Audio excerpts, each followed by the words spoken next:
it was a continuous amount of shrapnel coming that the Germans were shooting at us. A lot of them got shot before they got even 50 feet up on the sand. Then all hell broke loose. The shore batteries opened fire, and our ships let go in reply.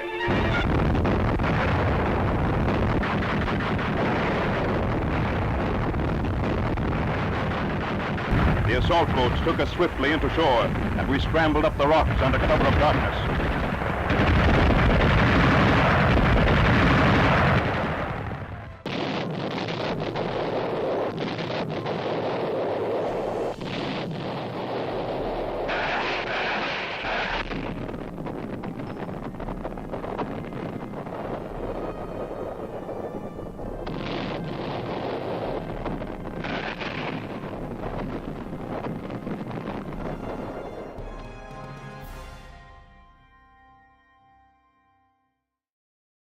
Yeah, I went to Harlem till I was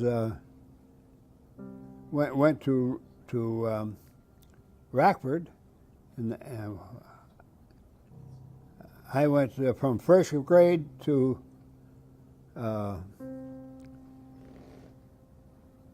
junior at Harlem, and then I went to Rockford High School.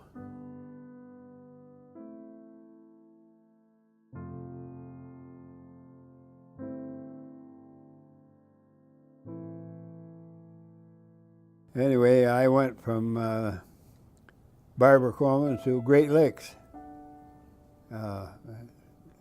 Great Lakes North Naval Academy and north up by Waukegan. We stayed there until several months. We got a chance to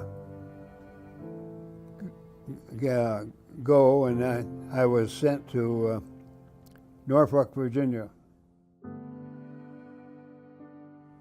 We got down to Norfolk, and then we were assigned to a flotilla, which was a bunch of LCIs, LCTs, and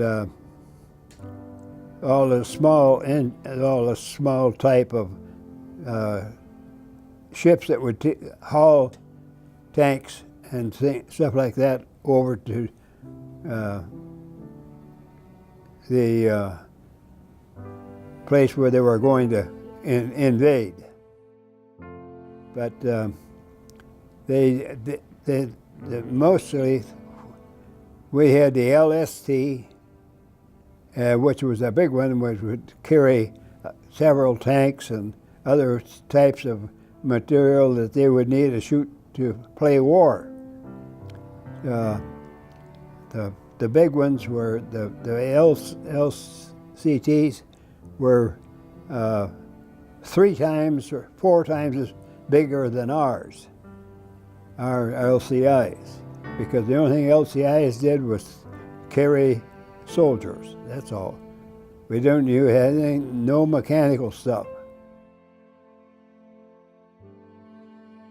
But we also had, on going from Norfolk, Virginia to Boston, and then when we got assigned to the ship, we'd start, and every 50 or maybe 100 miles or wherever they had some good beaches, we'd pull in there and just practice all the way down to Norfolk.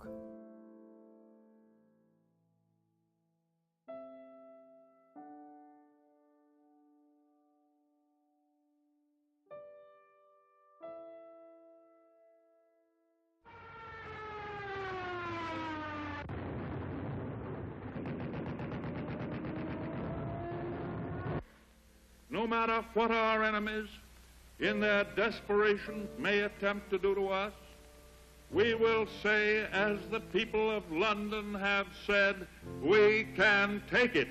And what's more,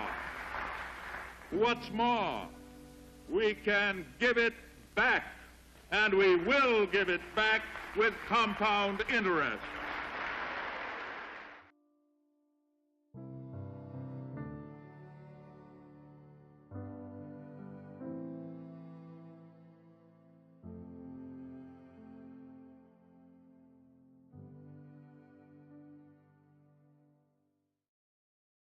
After World War II began in September 1939, Germany invaded and occupied northwestern France.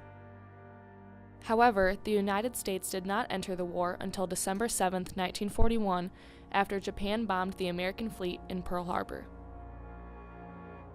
After this, America began considering the possibility of a major Allied invasion. This would become the Battle of Normandy, or better known as D-Day. In the weeks and months before D-Day, the Allied powers began to carry out a massive operation of deception intended to make the Germans think that they were planning to invade at a completely different location. 3 months before D-Day, a strategic air campaign was inaugurated to pave the way for invasion by restricting the enemy's ability to shift reserves. French and Belgian railways were crippled, bridges were demolished in northwestern France, and enemy airfields within a 130-mile radius of the landing beaches were put under heavy attack. Codenamed Operation Overlord, the battle began on June 6, 1944, when over 150,000 American, British, and Canadian forces landed on 5 separate beaches along a 50-mile stretch of the heavily fortified coast of France's Normandy region. There was a total of 4 sites that were considered for an invasion by the Allies. However, Normandy was chosen after much deliberation. More than 5,000 ships and landing craft carrying troops and supplies left England for the trip across the English Channel to France. During this time, more than 11,000 aircraft took flight in order to provide air coverage and support for the invasion. After an intensive air and naval bombardment, assault waves of troops began landing.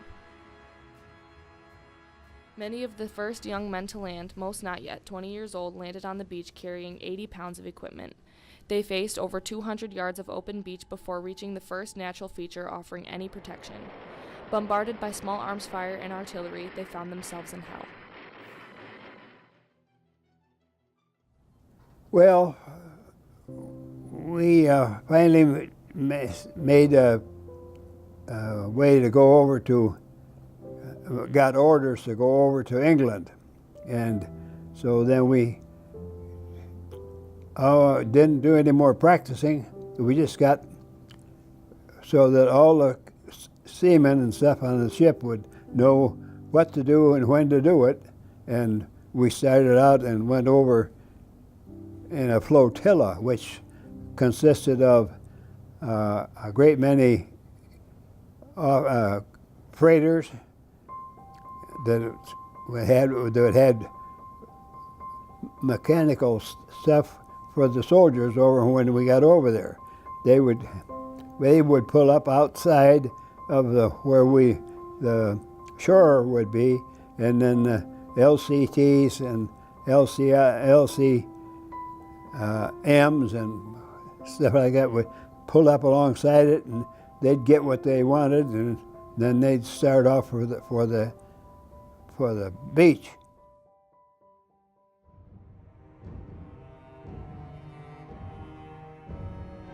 Here is something of the gigantic naval armada assembled to transport the Allied armies across the English Channel. Today, just as in these scenes, the armies of the United Nations have made their first landings on the soil of Western Europe. Another of the great decisive battles of world history has been joined. This is the day for which free people long have waited. This is D-Day.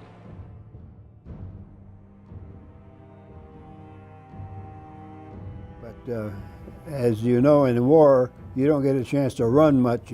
You go as fast as you can. They just pull in, drop the front end of the LCTs, and they run off, and then they'd when they got rid of all the soldiers, they'd back up and go to the next troop ship and fill up again and do the same thing over again. But we had 4 places to land in England. But we were fortunate enough to go to 2 other places over on the Normandy side. We'd have our full load of soldiers on, so we got over there very early in the morning, and we just daybreak, and we started out, and the whole bunch of them went in, and they had certain spots where they drop their anchors, and then the soldiers could run off, and when some of them would get wet up to their armpits, some of them didn't survive because their skipper on the LCI didn't get them shallow enough water, and they just run down the 2 ramps, and some of them would never make it up. They would never come up. Water was too deep, and they were carrying their all their bags and everything else that they had. Our skipper said, though, he had made a first swing at the beach, and he got in about halfway, and he hit a deep spot. He wanted to know how deep it was, so he asked Penrod, who was a good swimmer, and he swam in, and skipper kept watching him, and pretty soon he just told us, "Pull up the anchor, we're going out." So that was one of my jobs, is to stand by where the cable was to pull the anchor. When he said, "Well, pull the anchor," well, then we have to pull that up and put the anchor on the back of the ship. And then he went out, but before he went out very far, he decided he'd better get the Penrod back in because he was going to drown him. Well, he almost did. He got him in, but they carried him to his bunk, so he wasn't in very good shape. After they got Penrod up out of the 9-foot water, or a little bit better, and then we started out for that second spot, we dropped the anchor, and it went down real good. There was another LCI that was supposed to be to our right, and so many yards away. Well, that skipper just went in there and dropped his load of soldiers into the deep water, and they lost about half of the crew drowning. We started to pull off, and then this guy that let the soldiers out to drown, he had dropped his anchor right over the cable of our anchor. And so then that meant that we had to cut the cable. So the skipper hollered down, he said, "Baker, cut the cable." And now this is a 1-inch cable, and this guy who weighed about 140 pounds, he took one swipe and we cut it in half. He took a fire axe and hit it that hard that he almost got. I'd dare any of you to take a 1-inch cable and try to cut it with a fire axe. But that tells you how excited these guys get. But when we got off and we went out and tied up to another merchant marine, and because we didn't have another anchor, and we didn't have much of the cable either, because they cut it off right at where the engine was.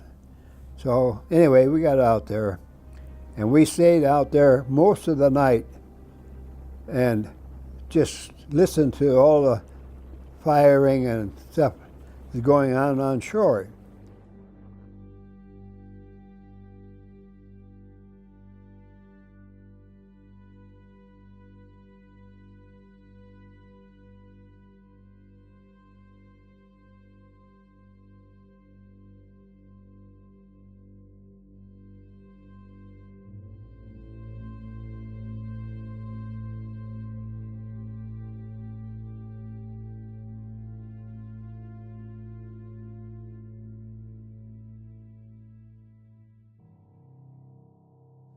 But then we went back to Plymouth, England, and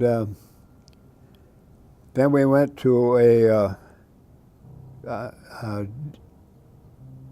place where they would give us a new anchor, and they put it on for us, and we just watched them. We didn't do anything, and as soon as it was gone, then we went back down to Plymouth again. That just continued until they didn't need us anymore, and they were making enough progress on land that with the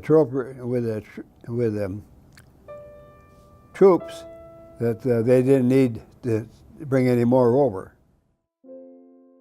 They weren't dropping so many soldiers on the other beaches because it just didn't pay to have them over there.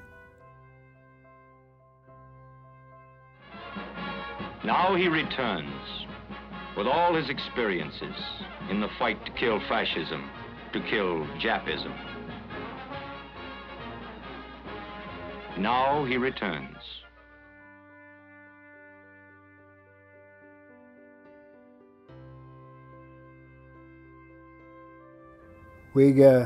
After we got done supplying enough troops, then they sent us back to the United States.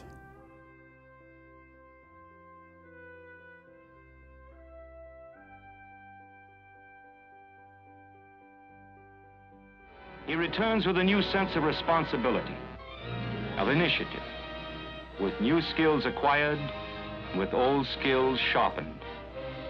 As he returns from the wars, he represents, once again, the best of America.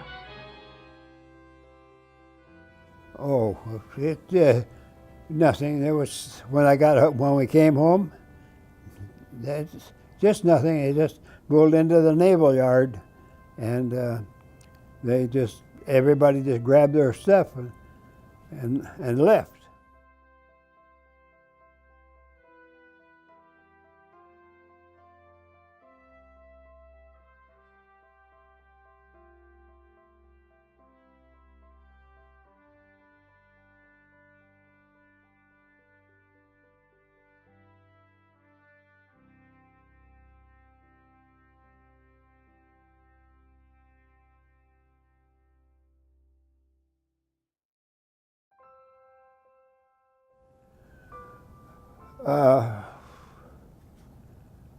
There's nothing to know about the wars. It's just,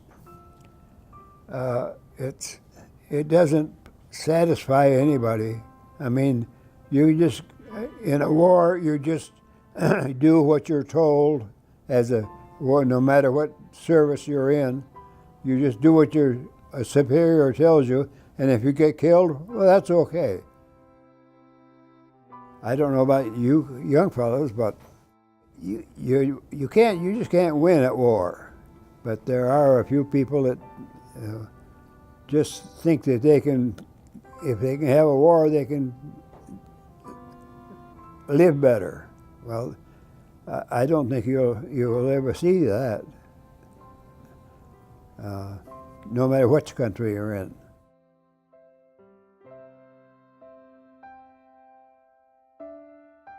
After I come back from the service, I got the first chance to meet her right off of the train.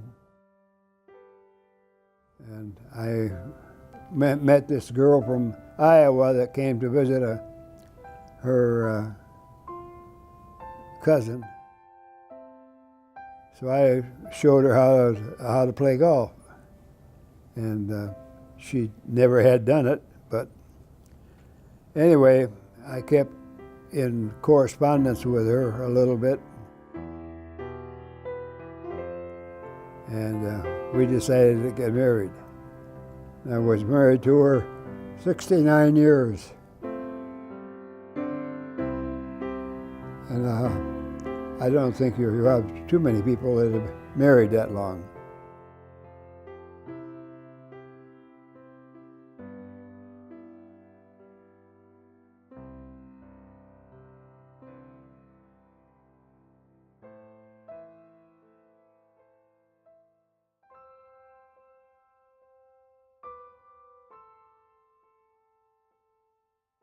My name is Sophie DeMuth, and I did my documentary on Roger Sloggett. He was in the Navy during World War II, and he was present at D-Day in Normandy, France.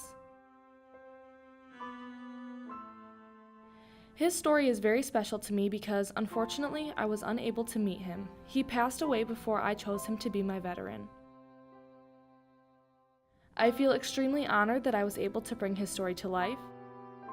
I think it makes it that much more important for me to capture his story and to do it justice, so that his family can have a piece of him forever.